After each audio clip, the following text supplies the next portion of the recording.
What is up, everybody? Welcome back to another episode of the Stirfry. I'm Chef T. I'm Will the Spacekid. Okay, so today, this episode is going to talk about the secrets of the wealthy. You know, the unknown, the myths, the legends. We're going to get into all that. We're going to get into this whole messy mix of these rich people. Okay, well, let's start talking about the Illuminati. Ooh, yeah, I mean, that's deep. a lot of different categories. I mean, where do you want to even start? Like, it's so many categories. All right, so the Illuminati that is prevalent today is the rappers. That's the biggest I see right now. Okay. You know, got you. I feel like people aren't talking about Illuminati as much in politics and stuff as I see in the rap world.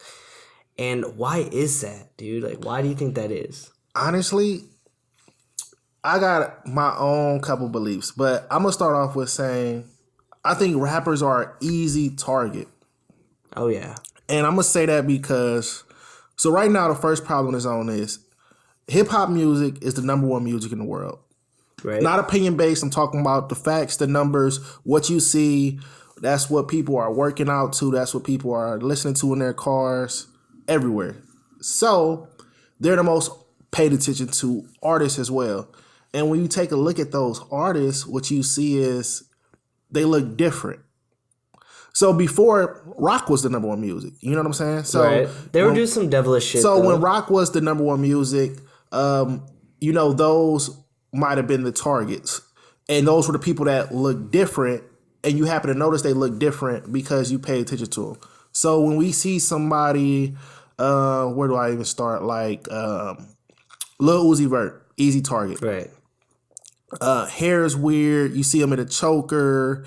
And he, you see these weird videos. I mean, his name is literally Lucifer. Lil Uzi Vert. Lucifer.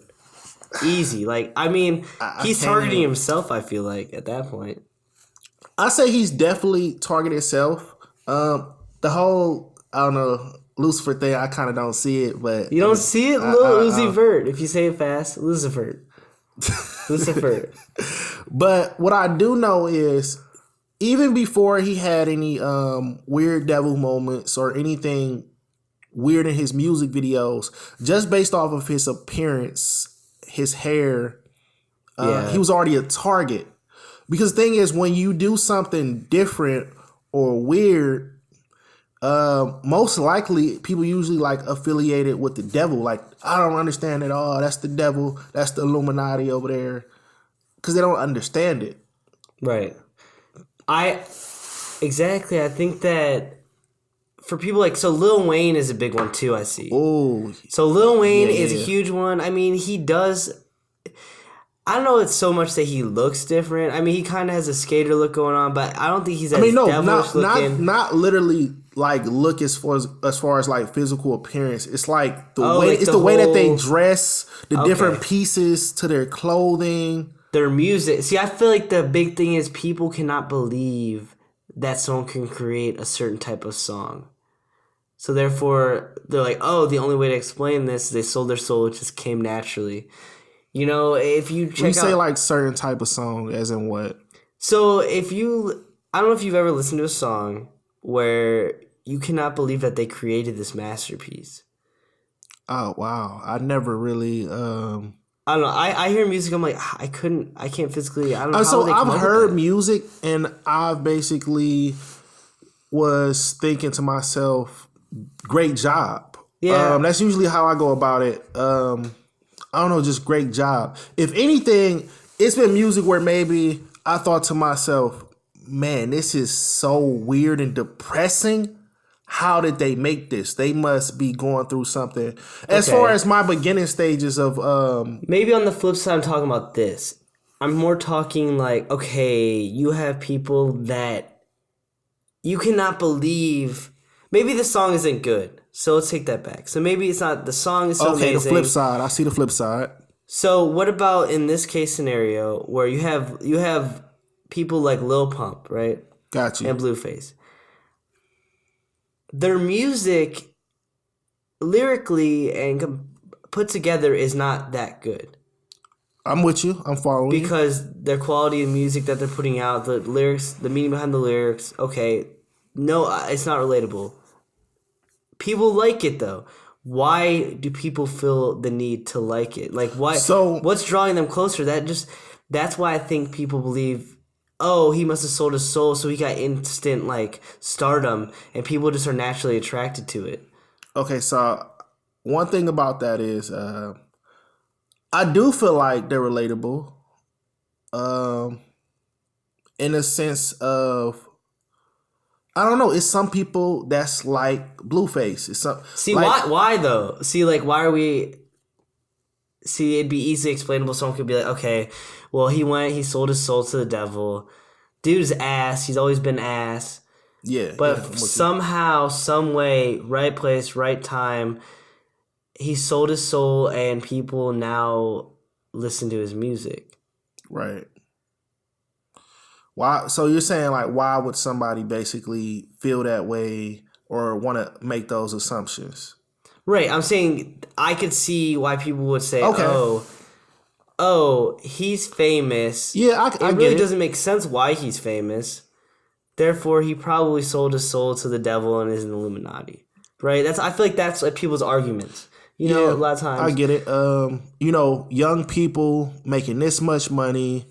How is that possible? Right. A lot of people look at themselves and they start comparing their lives to these famous people and like, man, I deserve that. I'm way more talented. I've been working hard. So Why yeah, aren't I I getting get this? the assumptions. I can definitely see where the assumptions would come from. Yeah, because I mean the idea of the Illuminati, right? So when it was found, it was probably just like a fraternal club or something, right? Right. But over time, in the eyes of society, we have began to associate it with devil worshipping. Whether there is, I think the Illuminati is real in the fact that it's a group, right? Okay.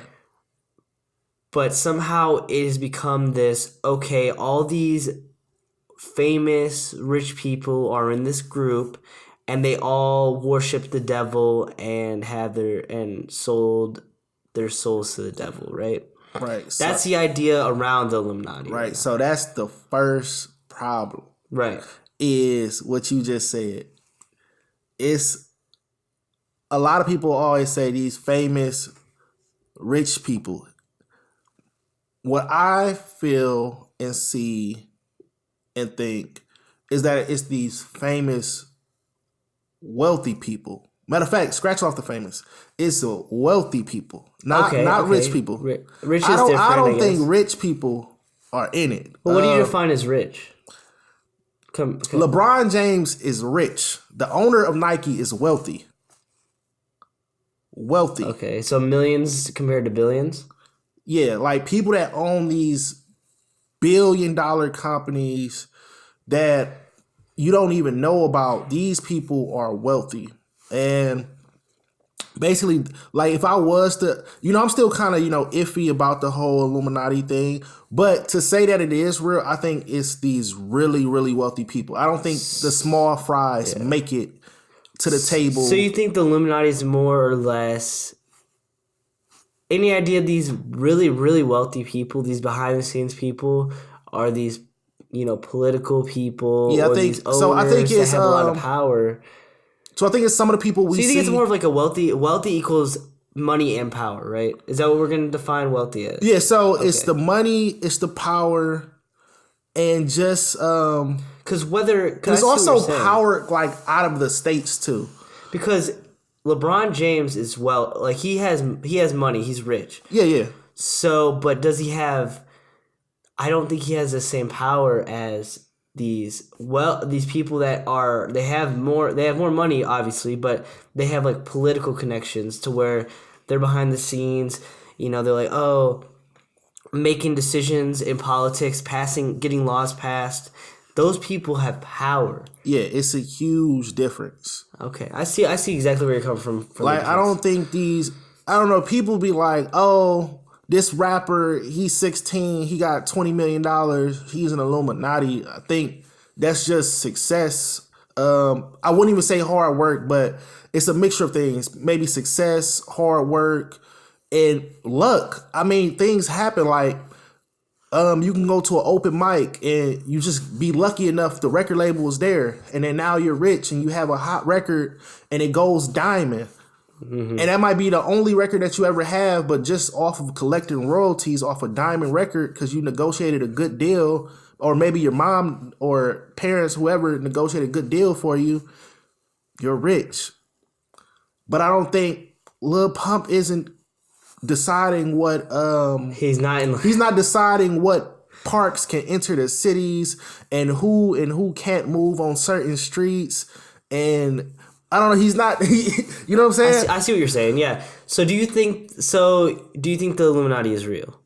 I'm gonna say it's real in that sense of how I spoke to it. I think there is, a nice amount of really, really wealthy people that connect, whether that's through phone calls or, meetings every year, probably like annual dinners and stuff.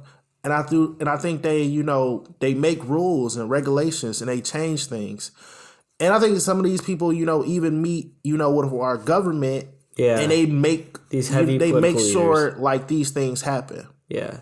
And I agree with you. I mean, I think the Illuminati has kind of got blown out to be this secret devil worshipping thing. I mean, yeah, they're probably making fucked up decisions. Like, there's probably political wealthy people in there making fucked up decisions to fuck over someone else, to fuck over a certain population of people. That's just how I think the secret society is working. So now, I think it's fucked up. I think it's fucked up, but I think I got a more interesting question for you. Do you think outside of people, governments, do you think that the Illuminati is only in the United States? And if not, why? No, I think it's worldwide. Worldwide, okay. So I think it's worldwide because people with money are talking to other people with money, because their whole thing is like my idea is this: they come to a special meeting place, right? Secret meeting place, and it's the wealthiest people in the world. Got you. Because they all share things in common. They want to protect their wealth. Okay. And they all have power in these other countries. And power means they can control what is happening. And if they're all on the same page, it makes sense to... If they're all on the same page, it makes sense to have everyone in there so money can be transferred around. Everyone's still continuing to collect their wealth. And the family will continue to be very wealthy. Okay, so would this elite group of people be interested in more countries being similar to the United States, or keeping things the way they are with these third world countries? Right. So I do not think that it has anything to do with what the actual government is doing to people that live in it. No, not control. As far as when I say third world country, if you are the powerful political leader and you're the wealthiest in India, right? Yeah.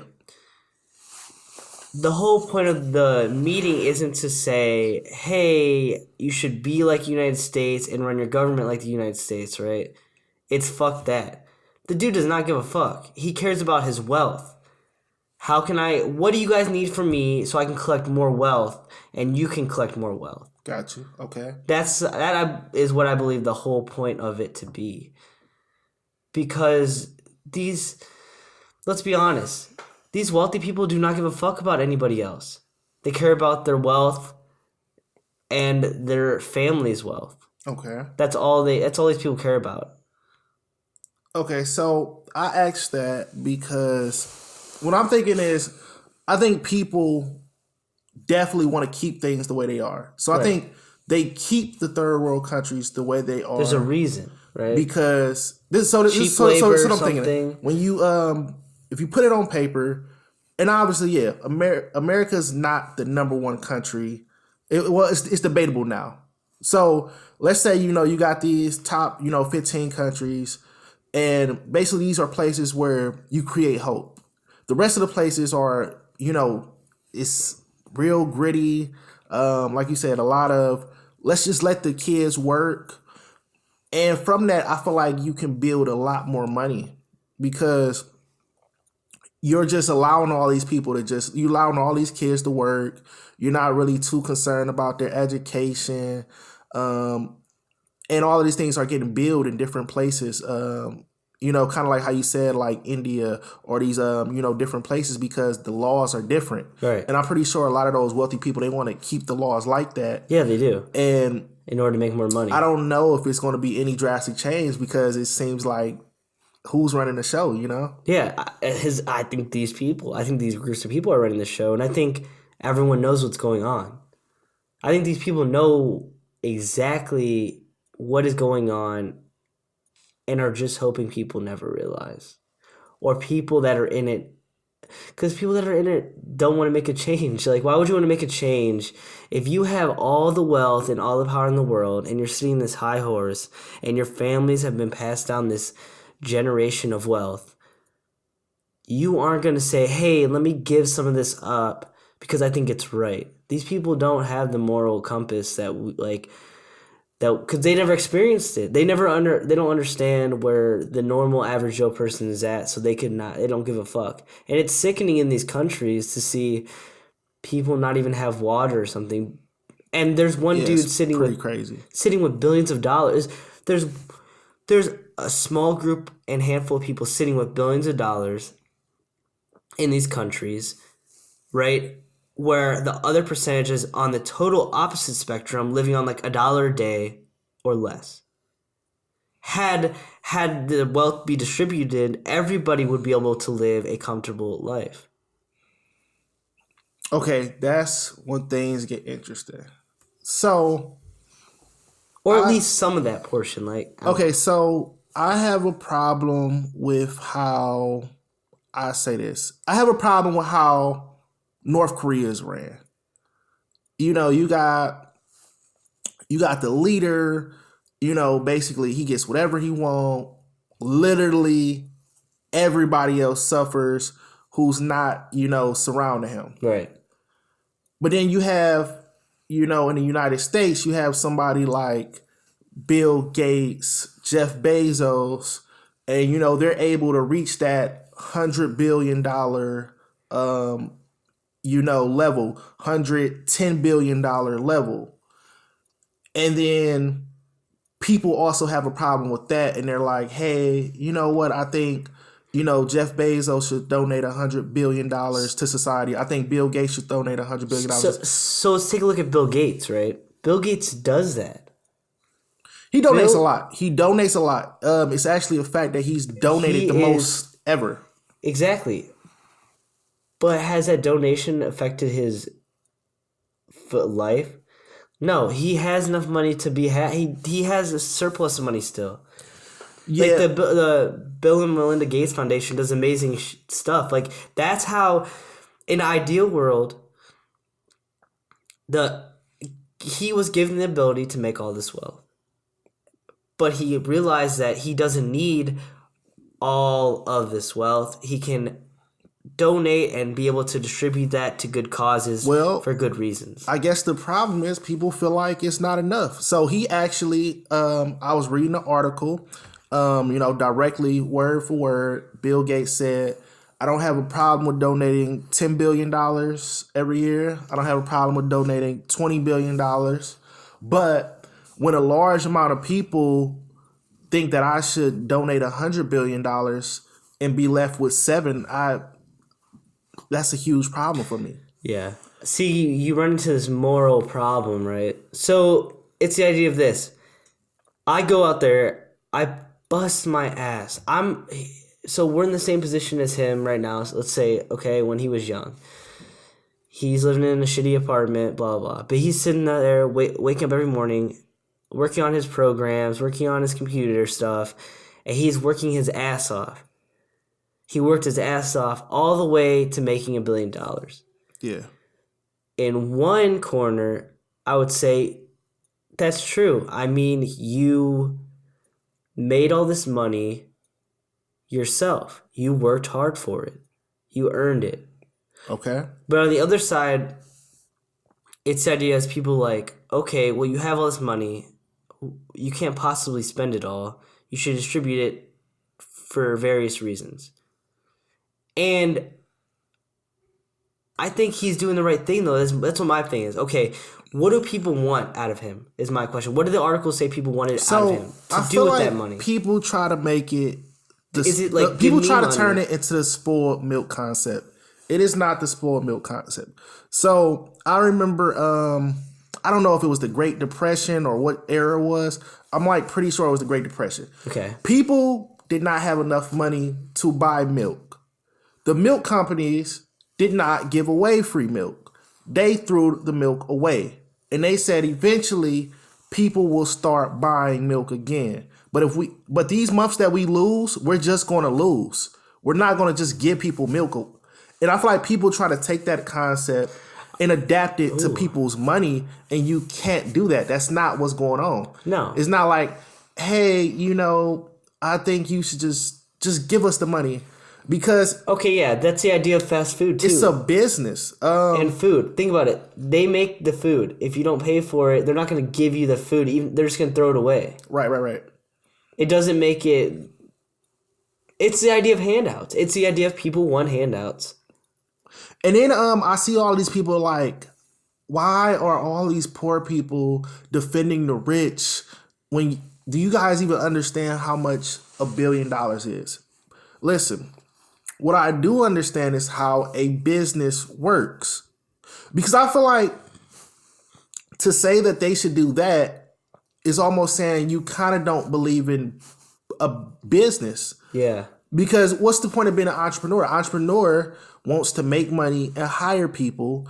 And, hey, guess what? That's how the country works. Capitalism. The people that are the best entrepreneurs make the most money. So you have people that think of ideas and they create something. And, they usually, pretty much get a lot of employees and create a successful business. That's literally how people make their money. You don't go into an entrepreneurship like, oh, I can't wait to make this amount of money and just have people take it away. Like, I mean, how often do you go up to your boss at a job and be like, hey, I see you making that, I see you making over like $500K, I work for you. I don't work too hard. I just, I'm just an average employee, but I think I should get some of that. Like, just... It's really a crazy concept. Like, I just can't imagine trying to tell somebody what. Because to be honest, I'm gonna be completely honest. Me personally, yes, if I had the money, I would donate. But I don't feel like anybody has to be obligated. Forced. Yeah, nobody's obligated. Like, literally, if Bill Gates and Jeff Bezos don't want to donate a penny to any charity, they don't have to. Right. Because it's their money. Like, you become an owner of something. And I say that in the sense of fair game. That's why I say, like, I have a problem with, like, how North Korea is ran. Because it's not fair game. People don't have those opportunities where they can work and create a business and, can reach, a higher level. But here in the United States, it's fair game. It's not completely fair. Some people have generational wealth and they have a head start. But overall, it's a lot more fair than it is in other places. I'll tell you that. Oh, especially in America. I'll tell you that. My problem I have, though, is so people want... I don't think it's people even wanting them to donate to charity, right? I think people are selfish in the idea of, like, these poor people have a concept in their head that they should be rewarded for their funds, right? I don't... Because... when I have no problem, if I'm Bill Gates, I have no problem donating to a charity that's researching the Flint water crisis or solving a actual real problem. Got you. But people get mad at the idea of this guy has billions of dollars. Hey man, all I need is 10 grand and I'll be cool. You Yeah. should donate to me. I think that's what people want. They're like, dude, he has so much money. Like, I can just get like a couple grand. Like, I'd be cool. You wouldn't hear from me. That's what people want. They don't really care. That's what I'm saying. These people that are complaining about it don't really care So it's this about these charities. It's also they want this like selfish really money. interesting concept that I kind of can't see personally. So is this concept like, okay, you gather these top 20 billionaires, they start giving them money, government is doing what they said it was going to do, and homelessness ends. But my only problem with this thing is you have free will. So Right. I would even say homelessness might end for 10 years. It might end for 15, but I just see it coming back. Like I can't because we can people dive are into that. people are people. Like you have free will and you make choices. Like that's even to say like I don't know. People just when they like you can give people everything. You can give people a house. You can give people shelter, and things just might happen and they hit rock bottom. So then if we're right back at the point of homelessness again, and it's like what? Well, because the idea is this. The idea is that people feel entitlement. Okay. You go, you give, you're Bill Gates, you're Jeff Bezos, you're like, no, you know what? I don't want these homeless people living on the streets anymore. I'm going to build an apartment building where they can all have a home, therefore they're not homeless. Okay. And, okay, boom. They get this apartment, right? Right. But then what happens is they feel entitled. Oh, okay, I have a home now. It's paid for. I can just live here. They don't get a job. Then they sit there and they're like, well, I don't have a job. And they start to run down the apartment. They're like, okay, I don't have a job. I can't afford to pay for any water or anything. Like, I have the house paid for, but then they end up on the street again. It's like, okay, they ruined their chance they had to get a jump start. Therefore, you're back in the cycle of being homeless again. It's the idea of, okay, I'm lazy. I don't want to be. So there's two. It's really it's really. I mean, so I understand that stuff happens, which is why goes back to my point is stuff happens. You even have people. You have people on the right path, like they did what they needed to do. They went through society. As far as getting the proper education they needed. They did everything they needed to do. They had a job. Stock market crashes. They become homeless, and stuff like this is possible to happen again. Like So in that scenario, but I bet that person wouldn't be homeless for very long. I think it goes back to see, I have a really strong opinion on homelessness. I don't know if I really want to dive into it, but the whole idea is that, okay, you're homeless, temporary, get back on your feet. There's a way, there's jobs, there are jobs. In fact, there are jobs out there that you can get. If my fucking 15-year-old cousin can get a job at McDonald's, you can get a job at McDonald's. Simple as that. If you're a felon, you can get a job. There are places that offer opportunities. It might not be the best, but there are opportunities. I feel like the whole thing with like homelessness is a bit of, it has to be something with like pride, know. So I haven't been in a situation. I'm blessed to not be in a situation, but I strongly feel like it has to do something with pride because I see these homeless shelters, throughout Cleveland. And I also see people that refuse to go. Like they're homeless and, they're begging for money every day. They kind of have their spot, in the city. And you might ask like, hey, you ever thought about going to a homeless shelter? And they're like, nah, that's not for me. And it's like, it is for you. Yeah. Like right now you're in that predicament. If you go there, you get full shelter. They probably, figure out like, hey, this is how you get a job. This is how you move up. And I don't know. I just don't get it. I kind of don't get it. Like, I'm with you on that one. And the idea that, are you paying for your own apartment? Yes. Yeah. Do you have a job? And did you go get that job? Yes. Yep. No one's paying for our stuff. I mean, to be homeless is to say you gave, I don't know, in some ways shit happens, no matter what shit happens. You lose your job, you lose your house, Yeah, yeah. blah, blah. But there are things out there in order to help you as well. Like, you think you can go to homeless shelter, shower, or there's places, temp places, help you get a job. Like, there's all these opportunities. I just think it is a pride thing. I think people just don't want to take that drive and face it. Like, I don't know if it's the so maybe it is a little bit like, okay, so I lost my job, I'm homeless. I don't have a problem with, begging for money on this corner. I think people still feel a little bit independent. If I go inside that shelter, I'm less independent. I'm losing my courage, my stamina. I'm giving everything away.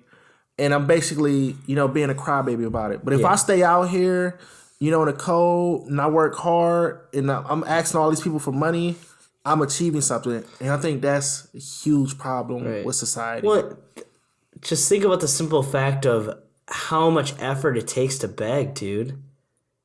The amount of effort it takes you to beg for money, dude, you could apply that to other things. And the idea, so my one thing is, okay, if you're homeless and you have a mental illness, I get it. These people are not stable enough to work in a workplace. I get that. I get that's the one thing that I think is understandable about these people, that they have mental problems. No one understands them. Therefore, the government can't support them enough. Our tax dollars doesn't support them enough. They're like, for them to live a comfortable life, and they just end up on this path. That I get that. I'm talking about the people that, nah, man, like, I don't even fuck with jobs. Like, I can make enough money just begging, just chilling. I got my little box. Like, we cool. Those type of people they feel entitled. And that's, again, like, why would the rich want to support people that are... The rich are giving these charities to benefit people that also have a drive to do stuff. Like, why do people that are rich create scholarships? They create scholarships so that these people that are working to better society can get an education and be part of the greater adult society that is impacting the world, ideally positively, right? Yeah. I guarantee there's more money going into those foundations than there are in other aspects, just for the simple fact of, because these people are striving to be more productive anyways. I don't know, I think it's all a ambition, I don't know. I don't know. I just know people can get out of the situation.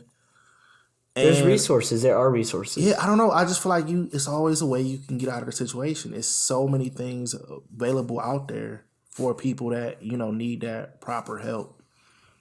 Yeah, and the idea that it's an entrepreneur's responsibility necessarily to pay for everything and pay for these problems, I don't think it is. I think it's more of a government problem. It is a government problem. So, see, again, it goes back to the wealth. Right? It goes back to those really wealthy people that are sitting there and they know the problems. So what happens is this weird... So I have this weird concept of, like, money being real, but money also not being real. So it's kind of like this. Okay, we say we're going to give these groups of people food stamps or, food assistance every month, right? And it's this amount. So my whole thing is, if you increase it, it's this idea of, oh man, you just increased it. It just messed all of this up. It's going to mess this up over here, that up over there. But then again, is this concept even real to begin with? It's like, okay, we're giving everybody, for instance, we're giving everybody $300 in food stamps a month that applies for it and meet the requirements. Okay, if you give them $400 a month, did it really mess everything up, or is it kind of like you just have this math system that you've been following and you strongly believe it makes sense? You kind of get what I'm saying? Like, is it?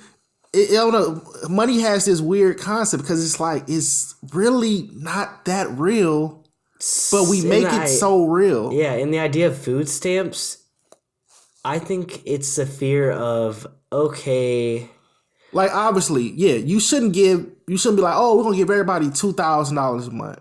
Yeah. But I'm just saying, like, if you boost it a little bit, people make it seem like it's a crisis. Right, but in like the whole idea of the world, so food stamps are meant to help people that cannot, if you're a working mom and you have, or if you're a mom or a dad or a couple married and have multiple kids, it's expensive. Right. And you may not be able to afford food. Right. So this is here for them, or this is here for the single parent, or this is here for people that are in a tough spot and they can only find a job that's making minimum, right? But I think the problem lies on some of the people's side, because there are people out there that take advantage of it. That is a problem. If they were to give them $1,000 in food stamps, that is something. I mean, yeah, definitely not 1,000. Definitely not 1,000. But what I'm saying is, like, I mean, I think these people need help. Clearly, the food stamps are beneficial. I know people that have them, and it works wonders because now they don't have to worry about how they're going to eat. Yeah, that's amazing. That's how it should work. But on the flip side, it's this idea is they have to find that middle ground where they can take the loss of people saying, hey, I'll give you this $500 in food stamps, you give me $200 cash, and we'll call it even. People do that all the time. People hustle shit like that all the time. Yeah, definitely happens. So that's like the problem of finding what works. And I know what you're saying, like, yeah, they need to expand and try things, I think, more, and not rely on past devices that they use. Yeah. And I think that's the only way to improve, the government can improve things, is like they have to be able to try different things. I just ultimately don't think they really give a fuck. Yeah, I'm with you on that. The wealthy are happy. True. Who controls the law? Who controls the laws? Donald Trump. So they tell me on TV. The wealthy people control the laws. If you are wealthy, yeah, you can make any law pass. I'm convinced, and I know money can buy a lot of votes. It's a lot of money that goes on behind the scenes. I know. I'm with you on that. Like, to be on a serious note, it's definitely a lot of money that goes behind the scene and make things. It's a reason everything is the way it is. And it's been like this for a very long time. Yeah. And a lot of things in history are just repeating themselves, and we just see it every year. It goes back to these empires with all this gold. The king is filthy rich. But then you have hundreds of thousands of peasants just farming and struggling. And, you know, it's been like this forever. And I don't know. The one thing is, I think some countries have it a little more put together. I mean, yeah, we have the option of capitalism, which is amazing. You have the opportunity to go from nothing to something. And I think it's amazing. I just think there needs to be adaptability where these wealthy people. Ooh, you said like put together. I can't even see. I might give you France. I might give you France. When I think of like put together, I can't think of anybody. Yeah, there's impossible to please everyone, impossible to have a perfect world. But I'm just talking about to even say like all around like better as far as like laws, the culture, what's right or wrong. The only thing I probably would give you, we're talking about like all around, I would probably just say like maybe France. Okay. You know, they have free college.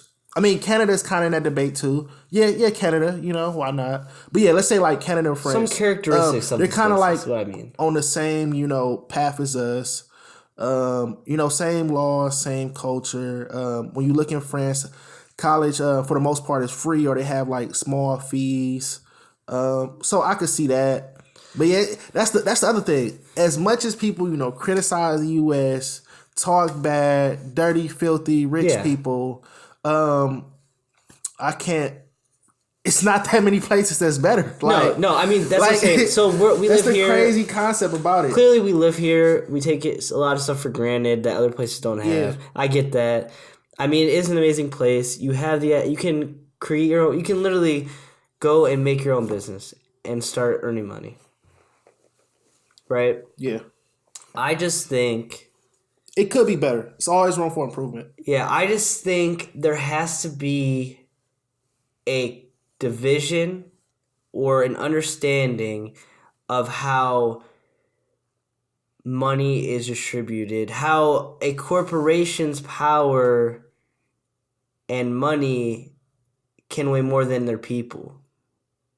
That's my thing. They have to somehow, if you're sending people to a college to earn an education, to be a part of your working force and entrepreneurship and have an understanding of the world, that person should not be financially unstable when they return out of college. Okay, so matter of fact, that's even like a prime example what I be talking about. When I say like money is real, but it's not. Yeah. So people give people money for financial aid.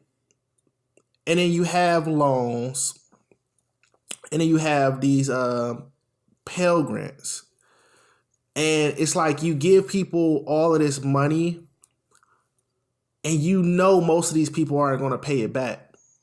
So what was the purpose? Yeah, what I feel like you see where I'm going with this? So it's like, oh, we just give it to them. Why not? Then exactly, then why make people feel the stress? See, is this the problem though? Why are people making that money, whether they get it back or not? Do they care? No, I think the idea is the added pressure and stress will push people to take less risks, which means ultimately the less risks you're taking, the people that are taking the risks are getting higher reward. If you have the option to be debt-free and pursue something you love or pursue your business that you really want to create, you think that can make a difference, okay, you are more likely to start that business had you not have hundreds of thousands of dollars in student loans. See, but this is the problem. When you're young, when you're 18 and you show up to the bank and you're like, hey, I'm about to start this fire business. Just let me walk out of here with 50 grand. They're like, oh no. But when you show up to the college like, hey, I don't really know too much, but I know I want this degree. Oh, you can get 100 grand from us. Right. It's a problem with that. It is. It's the I'm convinced. I'm gonna go conspiracy. I'm convinced that the whole idea is they want more people in these corporate cubicle positions. I think the whole thing is this. They want. Oh yeah, definitely. They're forming you. They're like, hey, you go to college, you pay all this money. They're like, oh, you better get a good job to pay that off. That becomes the motive instead of, hey, you better go to college, pursue your passion, and go on to make a difference in whatever field that you want. Go ahead and be an impactful person in that field. Instead, it's like, I don't know if you're going to make money with that. I don't know if you're going to be able to pay off that loans with that. So what? You don't take the risk and you end up working in a cubicle at a corporation where that fucking guy that was the CEO, he took that fucking risk. There is an idea that they want you to, if they don't have those button pushers, those cubicle workers, the corporational system will fall. Definitely. People will start realizing that is not their passion. That's not what they love to do. Some people love to do that, but the odds of people taking all of these stupid ass jobs would be gone. if there was no incentive of, and it wasn't being pushed by these universities, ultimately the government, then we would not have this problem. So what I'm gonna pretty much, close off with for the audience is that you have these entrepreneurs, you have these billionaires, you have these corporations, and they're all working towards their goals. And as far as them being an Illuminati, it's debatable depending on who we're talking about. But overall, my opinion is that the Illuminati is real. Like I said before, how I look at it is it's a group of very, very wealthy people, not the athletes, not the poster childs, not the hip hop superstars, not the rock superstars. My opinion is that the Illuminati is definitely real, but it's a group of wealthy, elites, powerful, elite people. And that's pretty much what I'm going to stand by. I agree 100%. Those are my opinions, and I think at the end of the day, these wealthy people, there are just so many secrets we have no idea about. And once we discover those, I think we can start to make a difference and figure out how the world can be a little bit better. All right, so that's a good point to end. I hope you guys enjoyed this content. Obviously, you could tell we're really passionate about the subject and had a lot of opinions on it. For sure. Yeah. We got to know more just like you. Yeah, I mean, we don't know it all, obviously. Nobody does. Unless does. You're in that. These are mainly our opinions, and I hope you take value from them. And we'll end it there. Thank you for listening. Thank you for watching. I'm Chef T. I'm Will the Spacekid. And keep it real. Yup. Thank you all for listening and joining us on another episode of the Stirfry. All the music was created by Steve Ozell. Check him out on all streaming services at Stevo Music, spelled ST3V30 Music. Also, if you enjoyed this podcast, please go ahead and subscribe and leave a review. We'd greatly appreciate it. See you next Tuesday when we talk about Will and I's experiences on our most recent tour and all the fun we had along the way. It's a really good one. You don't want to miss it. So I'll see you next week and keep it real.